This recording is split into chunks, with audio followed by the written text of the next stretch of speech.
बिस्मिल्लाहिर्रहमानिर्रहीम। अस्सलाम वालेकुम डियर सेकंड ईयर क्लास के स्टूडेंट आज के लेक्चर में हम मॉडल क्वेश्चन पेपर करेंगे मैथमेटिक्स का और इसका सेक्शन ए करेंगे। स्टूडेंट जो लास्ट लेक्चर था उसमें मैंने आप लोगों के लिए सेक्शन ए का पार्ट 14 तक करवा दिया था, तो आज हम जो नेक्स्ट पार्ट है सेक्शन ए का उसको अटेम्प्ट करेंगे। सेक्शन ए जो है स्टूडेंट वो ऑब्जेक्टिव टाइप सेक्शन होता है जिसमें आपके पास मल्टीपल चॉइसेस के क्वेश्चंस होते हैं और आपने जो करेक्ट ऑप्शन होता है उसको चूज करना है। तो आइए देखते हैं कि 15 नंबर क्या है। आपके सामने मैंने यहाँ पे 15 नंबर लिखा है। What is the equation of axis of a parabola y square minus 2y plus 8x minus 23 is equal to 0। और पार्ट ए में इसके आपके पास है y is equal to minus 1, part B है x is equal to 3, part C है y is equal to 1 और part D जो है वो है आपके पास x is equal to minus 3 है। आपने इन चारों में से करेक्ट ऑप्शन चूज करना है। आपके पास स्टूडेंट यहाँ पर एक इक्वेशन ऑफ पैराबोला गिवन है। इक्वेशन ऑफ पैराबोला जो गिवन है वो क्या है, वो आपके पास है y square minus 2y plus 8x minus 23 is equal to 0 है। इस पैराबोला के जो एक्सिस होंगे वो बताना है, यानी या तो y एक्सिस, इसके जो एक्सिस ऑफ पैराबोला होते हैं या तो y एक्सिस के अलांग होते हैं या तो x एक्सिस के अलांग होते हैं। आपने स्टूडेंट अपनी बुक में पैराबोला की जो 4 टाइप्स है वो पढ़ी है कि अगर पैराबोला की जो स्टैंडर्ड फॉर्म होती है इक्वेशंस की वो होती है y square is equal to 4ax होती है। अगर आपके पास पैराबोला की इक्वेशन ये हो y square is equal to 4ax हो तो देन जो एक्सिस ऑफ पैराबोला है उसमें y क्या होता है, 0 के इक्वल होता है। और अगर आपके पास पैराबोला की इक्वेशन ये हो y square is equal to minus 4ax हो तो then axis of parabola find करने के लिए हम y को क्या पुट करते हैं, 0 पुट करते हैं। और अगर आपके पास पैराबोलिक इक्वेशन जो है वो x square is equal to 4ay हो तो इट मींस कि फिर जो एक्सिस ऑफ पैराबोला होंगे उसमें आपने x को क्या करना है, 0 के इक्वल पुट करना है। जो x होगा वो 0 के इक्वल होगा। इसी तरीके से अगर आपके पास पैराबोलिक इक्वेशन है, let's suppose x square is equal to minus 4ay है तो फिर भी एक्सिस ऑफ पैराबोला किसके इक्वल होगा, x इज इक्वल टू 0 के इक्वल होगा। तो हमने यहाँ पर एक्सिस ऑफ पैराबोला फाइंड करना है, तो इसके लिए हमें पहले इस इक्वेशंस को पैराबोलिक की जो स्टैंडर्ड फॉर्म है उसमें लिखना होगा। उसके लिए स्टूडेंट हम राइट साइड पे जो y स्क्वायर माइनस 2y है इसको एज इट इज लिखते हैं और प्लस 8x और माइनस 23 को सेकंड साइड पे क्या करते हैं, शिफ्ट करते हैं। तो 8x सेकंड साइड पे जाके क्या होगा, माइनस 8x होगा और 23 क्या होगा, प्लस 23 होगा। अब हमने इस y स्क्वायर माइनस 2y को y स्क्वायर की फॉर्म में लिखना है। तो यहां से भी आपको ये बात नजर आ रही है कि अगर हम इसको y स्क्वायर की फॉर्म में लिखें तो या तो ये फर्स्ट फॉर्म बन रही है पैराबोलिक इक्वेशंस की या तो सेकंड फॉर्म बन रही है। आइए देखते हैं कौन सी फॉर्म बनती है। उसके लिए y स्क्वायर माइनस 2y को कंप्लीटिंग स्क्वायर मेथड के जरिए आपने इसको लिखना होगा। तो ये आपके पास, मैं इसको कंप्लीटिंग स्क्वायर मेथड के से लिखने के लिए प्लस 1 भी करता हूं और माइनस 1 भी करता हूं, या इक्वेशन की दोनों साइड पे हम 1 को क्या करते हैं, प्लस करते हैं, तो इससे कोई फर्क नहीं पड़ता है। अब y square minus 2y plus 1 को हम लिख सकते हैं y माइनस 1 होल स्क्वायर लिख सकते हैं और सेकंड साइड पे हम माइनस प्लस 23 प्लस 1 क्या होगा आपके पास, ये माइनस 8x प्लस 24 होगा। अब इसको आप यहाँ पर जो राइट हैंड साइड है माइनस 8x प्लस 24 में अगर माइनस कॉमन ले लें तो x 8 3 24 होता है। तो इट मींस के माइनस 8 इंटू एक्स माइनस 3 आएगा y माइनस 1 होल स्क्वायर। अब स्टूडेंट हमने यहाँ पे इसको कंपेयर करना है इन इक्वेशंस के साथ।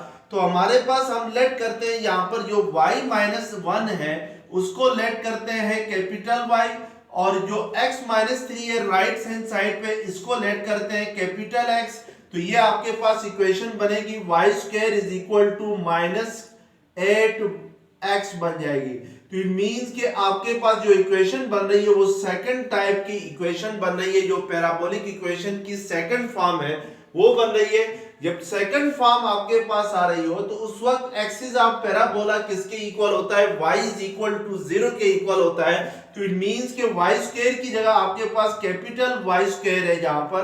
तो अब आप एक्सिस ऑफ पैराबोला फाइंड करना चाहें तो आपने कैपिटल x को क्या रखना हो, कैपिटल Y को क्या रखना होगा, 0 के इक्वल लेट करना होगा। तो इट मींस कैपिटल Y को हमने क्या सपोज किया है, y माइनस 1 सपोज किया है, तो y माइनस 1 की जगह क्या आएगा 0, तो y इज इक्वल टू क्या आएगा 1। तो इट मींस कि जो एक्सिस ऑफ पैराबोला है that is y is equal to 1। तो which is option C is the correct option के एक्सिस ऑफ पैराबोला क्या है, y इज इक्वल टू 1 है। अब नेक्स्ट आपके पास पार्ट है,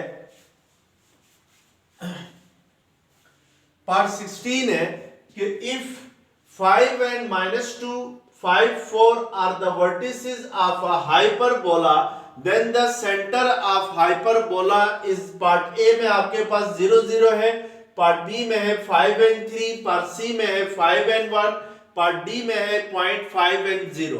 अगर आपसे कह रहा है कि जो पैरा हाइपरबोला है उसके वर्टिसेस गिवन है, जो फर्स्ट वर्टेक्स है वो है 5 and -2 है, सेकंड वर्टेक्स है 5 and 4। आपने इस हाइपरबोला के जो सेंटर होंगे उसके कोऑर्डिनेट्स को चूज करना है इन चारों में से। तो स्टूडेंट पैराबोलिक शेप जो होती है वो इस टाइप की शेप को कहते हैं। यहाँ पर ये पैराबोला एक्स एक्सिस को यहाँ पे इंटरसेक्ट करती है, that is called vertices of a parabola. और किसी भी हाइपरबोला के दो वर्टेक्स होते हैं। लेट्स सपोज इसको मैं V1 का नाम देता हूं, इसको मैं क्या नाम देता हूं V2। तो देन अगर मैं इस पॉइंट को let's suppose centre of this hyperbola कहूं, तो जो सेंटर होता है वो हमेशा वर्टिसेस के मिड पे लाई करता है, यानी जो मिड पॉइंट होगा between these two vertices V1 and V2 is the centre of this hyperbola होगा। तो इट मींस कि हम यहाँ पर हमारे पास जो वर्टेक्स 1 है वो है 5 and -2 है, और वर्टेक्स V को सेकंड वर्टेक्स को हम V2 से रिप्रेजेंट करते हैं, दैट इज 5 and 4। तो इनके दरमियान जो मिड पॉइंट होगा तो वो क्या कहलाएगा, वो सेंटर कहलाएगा। सेंटर के कोऑर्डिनेट्स होंगे, अगर दो पॉइंट्स गिवन हो और तो फिर मिड पॉइंट फाइंड करना हो तो उनके x कोऑर्डिनेट को आपस में ऐड किया जाता है और डिवाइड किया जाता है 2 से, यानी जहां पर x कोऑर्डिनेट 5 है और सेकंड वर्टेक्स में भी x कोऑर्डिनेट 5 है, तो ये 5 + 5/2 होगा, और y कोऑर्डिनेट को आपस में ऐड करके डिवाइड किया जाता है 2 से, तो -2 + 4 डिवाइडेड बाय 2 होगा। तो जो सेंटर के कोऑर्डिनेट्स आएंगे वो 10/2 x कोऑर्डिनेट होगा और y कोऑर्डिनेट होगा 2/2। तो इट मींस कि सेंटर के कोऑर्डिनेट होंगे 5 and 1 होंगे।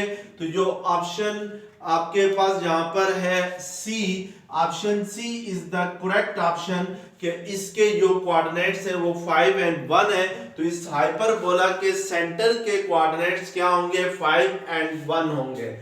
इसी तरीके से अब हम जरा 17 को चेक करते हैं। व्हाट इज 17 में क्या है, which of the following represents a graph of 4x² + y² - 8x + 4y - 9 = 0। अब आपसे कह रहा है कि ये जो गिवन इक्वेशन है ये किसके ग्राफ को शो कर रही है, आया ये एक सर्कल के ग्राफ को शो कर रही है, या एलिप्स का ग्राफ बनाती है, या पैराबोला का ग्राफ बनाती है, या हाइपरबोला का ग्राफ बनाती है। अब हमें पता है स्टूडेंट के सर्कल की जो स्टैंडर्ड फॉर्म होती है वो है आपके पास x - a² + y - b² = r² होता है, जो standard form of a circle की इक्वेशन। और एलिप्स की इक्वेशन होती है x² / a² - y² / b² = 1, ये सॉरी प्लस में होता है। और जो आपके पास हाइपरबोला की जो स्टैंडर्ड इक्वेशन होती है वो होती है x² / a² - y² / b² = 1, that is the hyperbola. और इसके अलावा जो पैराबोलिक की इक्वेशन है वो अभी मैंने आप लोगों को बताई थी, Y square is equal to क्या होती है, 4ax होती है। तो हम चेक करेंगे कि इन तीनों में से, यानी ये चार हैं, चारों में से ये जो गिवन इक्वेशन है ये कौन सी स्टैंडर्ड इक्वेशन बनाती है। यानी हमारे पास जो गिवन इक्वेशन है जिसको हमने चेक करना है कि आया ये पैराबोला है, हाइपरबोला है, या इलिप्स है, या सर्कल है, वो इक्वेशन है 4x square plus Y square minus 8x plus 4y minus 9 equal to 0 है। तो इसको हम स्टूडेंट पहले कंप्लीटिंग स्क्वायर मेथड से सिंपलीफाई करेंगे। तो उसके लिए देखें, पहले मैं x वाली वैल्यूज को इकट्ठा कर लेता हूं, एक साथ लिखता हूं 4x स्क्वायर माइनस 8x, और जो y वाली वैल्यूज हैं उनको एक साथ लिखता हूं y स्क्वायर प्लस 4y को, और माइनस 9 को सेकंड साइड पे शिफ्ट करता हूं। अब बाय कंप्लीटिंग स्क्वायर मेथड में 4x स्क्वायर माइनस 8x को होल स्क्वायर की फॉर्म में लिखना चाहूं, तो पहले इन दोनों में देखें, 4x स्क्वायर माइनस 8x में 4 अगर हम कॉमन ले लेते हैं तो ये आपके पास 4 2 8x होता है, और y स्क्वायर प्लस 4y को भी मैं ब्रैकेट में क्लोज कर देता हूं, और इक्वल टू 9 को हम एज इट इज लिखते हैं। अब x स्क्वायर माइनस 2x को आपने कंप्लीटिंग स्क्वायर की फॉर्म में लिखना है, तो उसके लिए आपने x स्क्वायर माइनस 2x के साथ प्लस 1 को ऐड भी करना है और माइनस भी करना है। इसी तरीके से y स्क्वायर प्लस 4y को भी आपने कंप्लीटिंग स्क्वायर की फॉर्म में लिखने के लिए y स्क्वायर प्लस 4y में 2 स्क्वायर को ऐड भी करना है और माइनस भी करना है, equal to 9 as it is आ जाएगा। अब स्टूडेंट यहाँ पे आपने ये जो x square minus 2x plus 1 है, इसको आप x माइनस 1 होल स्क्वायर लिख सकते हैं, और माइनस 1 एज इट इज आ जाएगा। इसी तरीके से y square plus 4y plus 2 square को y प्लस 2 होल स्क्वायर लिख सकते हैं, और माइनस 2 का स्क्वायर क्या होता है, 4 इज इक्वल टू 9 होगा। तो इस तरीके से अगर हम लोग इधर 4 अंदर मल्टीप्लाई करें तो 4 इसके साथ भी मल्टीप्लाई होगा, और x माइनस 1 होल स्क्वायर के साथ भी मल्टीप्लाई होगा। अब ये माइनस 4 माइनस 8 होगा, और माइनस 8 सेकंड साइड पे जाके क्या होगा, 9 के साथ प्लस होगा। तो इट मींस कि आपके पास ये 9 प्लस 8 क्या होता है, 17 होता है। 17 इस साइड पे आके डिवाइड होगा किससे, x 4 into X minus 1 whole square के साथ, और y plus 2 whole square divided by 17, और राइट हैंड साइड पे क्या रह जाएगा, 1। तो ये कौन सी इक्वेशन बन रही है, ये आपके पास एलिप्टिकल इक्वेशंस बन रही है, यानी जो एलिप्स की इक्वेशन है वो फॉर्म बन रही है। तो इट मींस के यहाँ पर हम जो सेकंड ऑप्शन बी है उसको चूज करेंगे, that is the correct option. The given equation shows ellipse. अब पार्ट 18 है, forward value of alpha vector 4i plus 3j minus 3k and alpha i plus 3k have the same magnitude.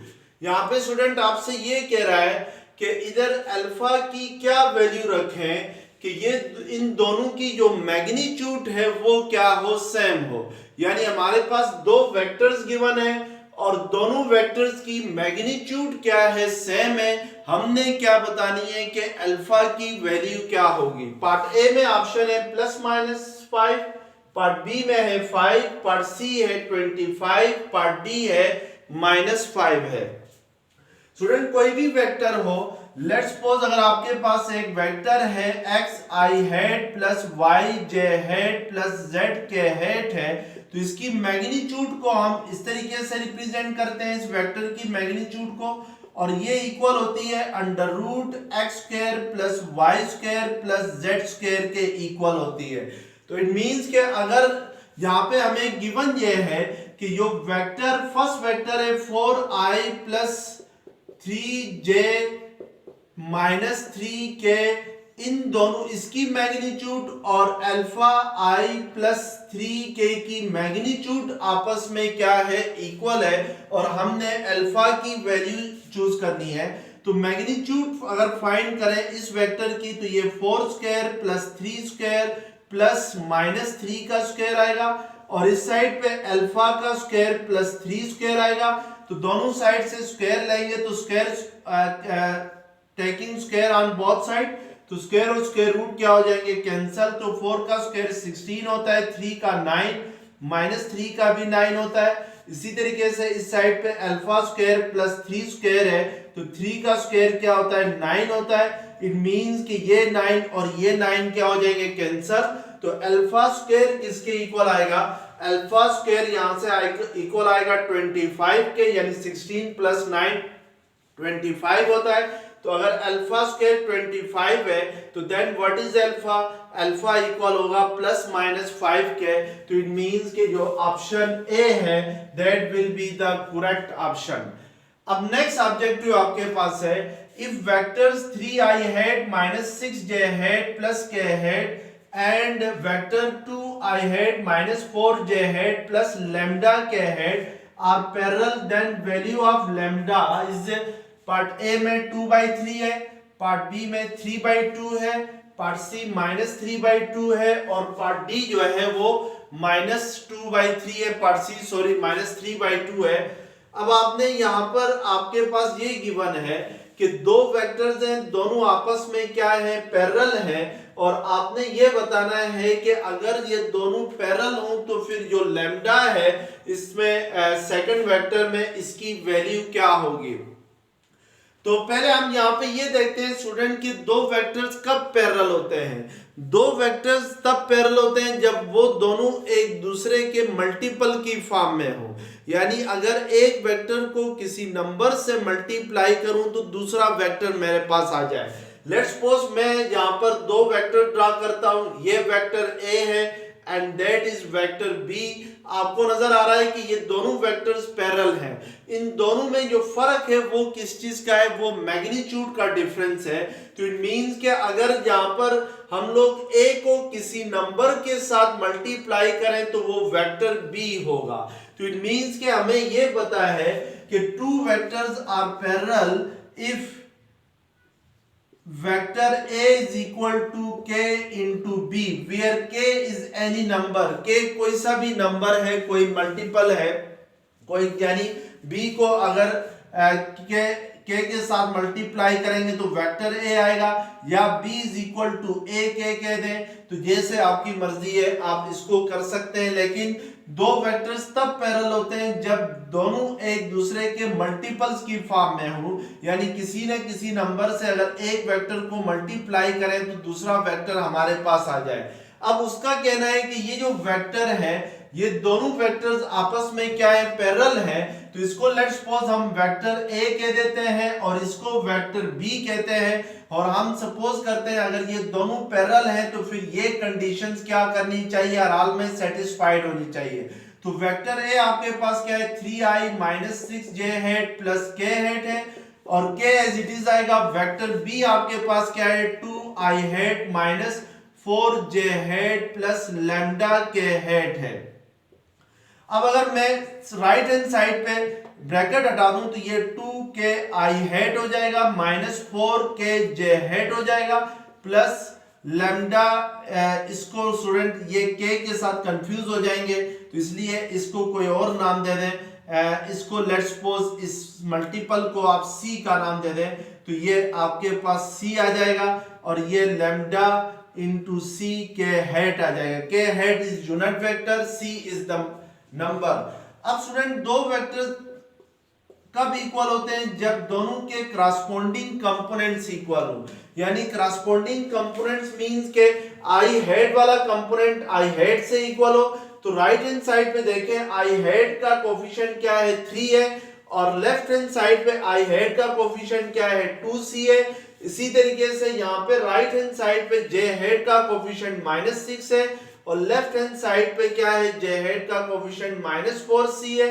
इसी तरीके से k head का component right hand side पे lambda into c है, जबकि left hand side पे 1 है, तो 1 is equal to lambda into c आएगा। अब इसका मतलब है कि लैम्डा इंटू c किसके इक्वल है, 1 के इक्वल है। तो यहाँ पर हमारे पास जो c लैम्डा की वैल्यू तब आएगी जब हमारे पास c की वैल्यू होगी। तो इस इक्वेशन में देखें फर्स्ट इक्वेशन में, तो 3 किसके इक्वल है, 2/c है। तो यहां से मैं अगर c की वैल्यू फाइंड करना चाहूं तो वो क्या होगी, 3/2 होगी। तो उसको मैं इस इक्वेशन में पुट करूं 3/2 c की जगह, तो lambda into 3/2 is equal to 1 आएगा। तो यहां से लैम्डा की वैल्यू क्या आएगी, 2/3 आ जाएगी। तो इट मींस के ऑप्शन ए जो होगा that is the correct option, क्योंकि इसमें लैम्डा की जो वैल्यू है वो 2/3 है।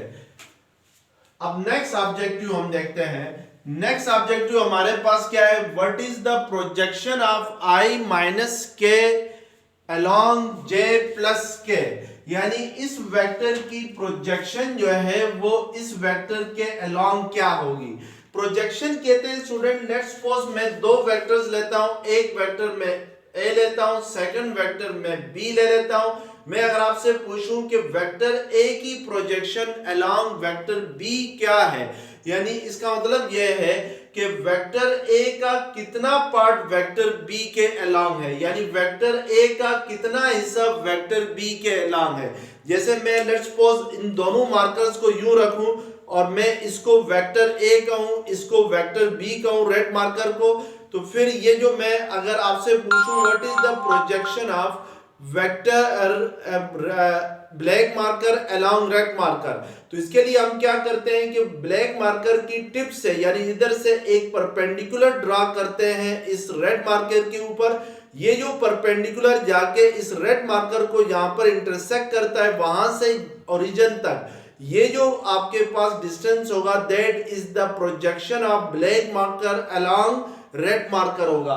तो इसके लिए हम यहां पर projection of A along B find करने के लिए ए से एक परपेंडिकुलर ड्रा करेंगे बी के ऊपर।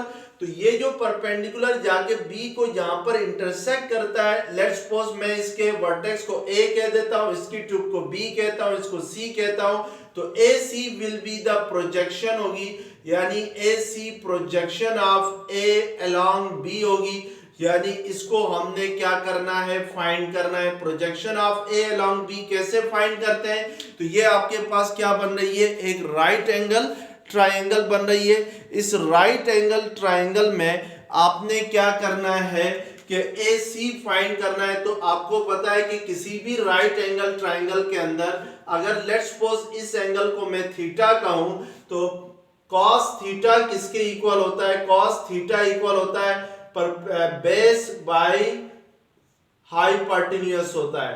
तो यहां से बेस किसके इक्वल होगी, बेस इक्वल होगी हाइपोटेन्यूज इनटू कॉस थीटा होगी।